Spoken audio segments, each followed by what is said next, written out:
Para po sa mga mauuna na sa holiday, alamin naman po natin ang magiging lagay ng panahon ngayong weekend. Hatid pa rin ng ating nag-iisang weather tito na laging may panahon. Para sa iyo, Tito Alvin, pwede na bang gumala this weekend?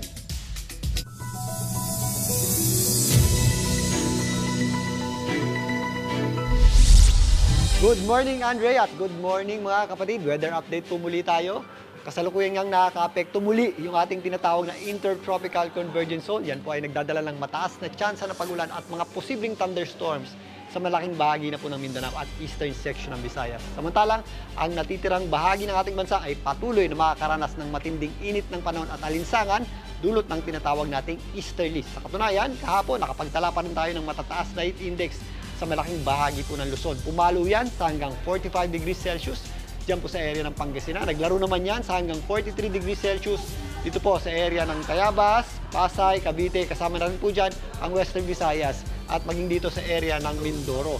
Ngayong araw na ito, matataas na heat index pa rin ang ating aasahan. Mostly concentrated yan dito sa itaas na bahagi ng ating bansa dahil mas mababa yung ating heat index dito sa ibaba dahil sa epekto ng ating Intertropical Convergence Zone. Posibleng umabot sa hanggang 44 degrees Celsius yung ating heat index diyan po sa may area ng Cavite, hanggang 43 degrees Celsius naman yung ating heat index na inaasahan diyan po sa mga areas ng La Union at Pangasinan na kasama na rin po dyan ang Dagupan City. Naglalaro naman sa 42 degrees Celsius yung ating heat index dito sa area ng Mindoro, Western Visayas at kasama na po dyan ang Tayabas.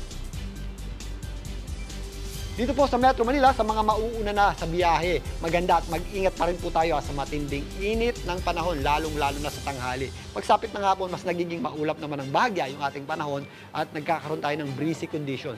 Kung may mga pag-ulan po tayo, ito po ay mga isolated lamang o yung mga dagli ang pag-ulan o yung mga pag-ulan hindi naman masyadong tumatagal. So paghandaan po natin ang matinding init ng panahon na ugaliin pong uminom at magdala ng sapat na dami ng tubig sa mga bibiyahe at umiwas po tayo sa direktang init ng araw. Samantalang, dito naman sa Cebu, although minsan nagpapakita po yung ating araw, possible po yung ating mga scattered o kalat-kalat na pag-ulan, lalong-lalo na pagsapit ng hapon at gabi.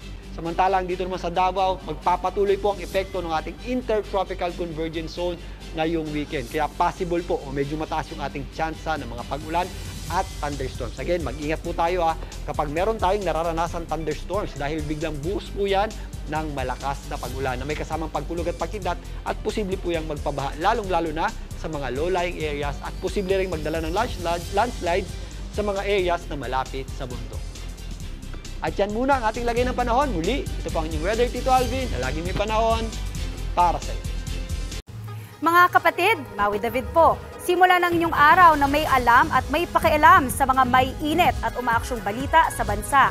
Para maging una sa balitaan, mag-subscribe at mag-follow sa social media pages ng News 5.